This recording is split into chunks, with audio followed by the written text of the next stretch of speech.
மாமா ம் ஒரு நபர் வந்து ஆ அடிக்கடி கிச்சன் ரூமுக்கு போயிட்டு போயிட்டு வந்துட்டே இருந்தாராம்மா. அவர் மனைவியும் பார்த்துக்கிட்டே இருந்தாங்களாம்மா. ஒரு ஒரு 1/4 மணி நேரத்துக்கு ஒருக்கா கிச்சன் ரூம் போயிட்டு போயிட்டு போயிட்டு போயிட்டு போயிட்டு போயிட்டு சக்கரை டப்பாவை நீக்கி பார்த்துட்டே வந்துட்டு இருந்தாராம்மா. காசு எது வச்சிருப்பான்னு பார்க்குறாருமோ. இல்லை இல்லை, அவர் எதுக்காக அதை போய் பார்த்துட்டு வந்திருப்பாருன்னு சொல்லுங்க பார்ப்போம். சக்கரை ரொம்ப பிடிச்சிருக்கோ சாப்பிடான்னு போயிருப்பாரு.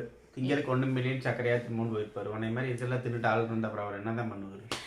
இல்லை இல்லை, அது இல்லை அது இல்லை. அப்புறம் வேற எதுக்காக போயிருப்பாரு? காசுக்காக தான் போயிருப்பாரு எனக்கு தெரிஞ்சு. சக்கரை டப்பால காசு வைக்க முடியாதுல்ல. ஒருவேளை அவர் எறும்போ?